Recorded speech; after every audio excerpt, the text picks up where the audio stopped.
Page number 10-ലെ first question ആണ് നമ്മൾ ഇന്ന് ഈ വീഡിയോയിൽ നോക്കാൻ പോകുന്നത്. ക്വസ്റ്റ്യൻ ഞാൻ ഒന്ന് വായിക്കാം. Priya bought a bag and a pair of slippers for 1100 rupees. The bag cost 300 rupees more than the slippers. What is the price of the slippers and the price of the bag?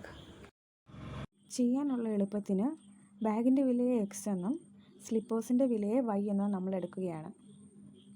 എന്നിട്ട് നമ്മളത് അവിടെ എഴുതി കൊടുത്തു. Let the price of bag be X, let the price of slippers be Y. ഇനി തന്നിരിക്കുന്ന ക്വസ്റ്റ്യൻ്റെ അകത്തുനിന്ന് നമുക്ക് രണ്ട് ഇക്വേഷൻ ഫോം ചെയ്തെടുക്കണം. ആദ്യം നമ്മളോട് പറഞ്ഞിരിക്കുന്നത് ബാഗിനും സ്ലിപ്പേഴ്സിനും കൂടെ എത്ര രൂപയായി? 1200 രൂപയായിട്ടുണ്ട് എന്നാണ്. അപ്പം നമുക്കതെങ്ങനെ എഴുതാം? X plus Y is equal to 1100. അതിനെ നമുക്ക് ഇക്വേഷൻ 1 എന്ന് കൊടുക്കാം. പിന്നെ നമ്മളോട് പറഞ്ഞിട്ടുള്ളത് ബാഗിന് സ്ലിപ്പേഴ്സിനേക്കാൾ 300 രൂപ കൂടുതലാണെന്നാണ്. ഇതിനെ നമുക്ക് എങ്ങനെ എഴുതാം? ബാഗിൻ്റെ വിലയായ എക്സ് ഈസ് ഈക്വൽ ടു സ്ലിപ്പേഴ്സിൻ്റെ വിലയായ വൈ പ്ലസ് 300. നമുക്ക് എക്സിനെയും വൈനെയും ഒരു സൈഡിലോട്ട് കൊണ്ടുവരണം. വൈയെ ഈക്വലിൻ്റെ ഇപ്പുറത്തോട്ട് കൊണ്ടുവന്നപ്പോൾ എന്ത് സംഭവിച്ചു? പ്ലസ് വൈ മൈനസ് വൈ ആയി. ഇപ്പോൾ കിട്ടിയ ഇക്വേഷനെ നമ്മൾ ഇക്വേഷൻ 2 എന്ന് എഴുതി. അടുത്തതായിട്ട് രണ്ട് ഇക്വേഷനെ ഒന്ന് എടുത്തെഴുതി. ഇനി നമുക്ക് എക്സിനെയോ വൈനെയോ 0 ആക്കണം. എന്ത് ചെയ്താലാണ് എക്സ് അല്ലെങ്കിൽ വൈ 0 ആകുന്നതെന്ന് നോക്കണം.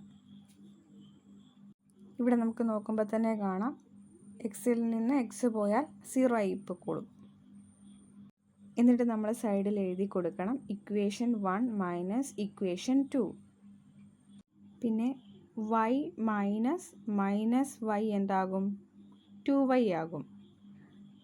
1100 മൈനസ് 300 എത്രയാകും? 800 ആകും. നമുക്ക് എന്ത് കിട്ടി? 2y is equal to 800. ഇനി നമുക്ക് അതിൻ്റെ അകത്തുനിന്ന് y കണ്ടുപിടിക്കാമല്ലോ. y is equal to 800 divided by 2. ഇവിടെ മൾട്ടിപ്ലിക്കേഷൻ ആണ് കിടക്കുന്നത്, 2 ഇൻറ്റു y എന്നാണ് കിടക്കുന്നത്. അപ്പം 2 അപ്പുറത്തെ സൈഡിലോട്ട് പോകുമ്പോൾ ഡിവിഷൻ ആകും. അതായത് മൾട്ടിപ്ലിക്കേഷൻ ഈക്വലിൻ്റെ അപ്പുറത്തോട്ട് പോകുമ്പോഴത്തേക്കും ഡിവിഷൻ ആകും. അപ്പോൾ നമുക്ക് കിട്ടി 800 divided by 2 is equal to 400. വൈയുടെ വാല്യൂ നമുക്ക് കിട്ടി. ഇനി നമ്മൾ ഈ വൈയുടെ വാല്യൂ ഒരു ഇക്വേഷനിലോട്ട്, ഏതെങ്കിലും ഒരു ഇക്വേഷൻ 1 ഇക്വേഷൻ 2 ഇട്ട് കൊടുക്കുക. ഈസി ആയിട്ടുള്ളൊരു ഇക്വേഷനിലോട്ട് തന്നെ ഇടാം. രണ്ടാമത്തെ ഇക്വേഷനിലോട്ട് ഞാൻ ഇട്ട് കൊടുക്കുവാണ്. അപ്പോൾ എങ്ങനെ വന്നു? എക്സ് മൈനസ് 400, അതായത് വൈയുടെ വാല്യൂ ഈസ് ഈക്വൽ ടു 300. ഇനി എക്സിനെ കണ്ടുപിടിക്കണമെങ്കിൽ എന്ത് ചെയ്യണം? എക്സിൻ്റെ കൂടെ കിടക്കുന്ന മൈനസ് 400നെ ഈക്വലിൻ്റെ അപ്പുറത്തെ സൈഡിലോട്ട് കൊണ്ടുപോകണം. മൈനസ് 400നെ ഈക്വലിൻ്റെ അപ്പുറത്തോട്ട് കൊണ്ടുപോയപ്പോൾ പ്ലസ് 400 ആയി. അങ്ങനെ നമുക്ക് എക്സിൻ്റെ വാല്യൂ കിട്ടി 700. ഇപ്പം ബാഗിൻ്റെ വിലയായി, സ്ലിപ്പേഴ്സിൻ്റെ വിലയായി. ബാഗിൻ്റെ വില 700, സ്ലിപ്പേഴ്സിൻ്റെ വില 400. ചെയ്തതെല്ലാവർക്കും മനസ്സിലായെന്ന് വിചാരിക്കുന്നു. എന്തെങ്കിലും ഡൗട്ട് ഉണ്ടെങ്കിൽ ചോദിക്കണം. Okay, thank you.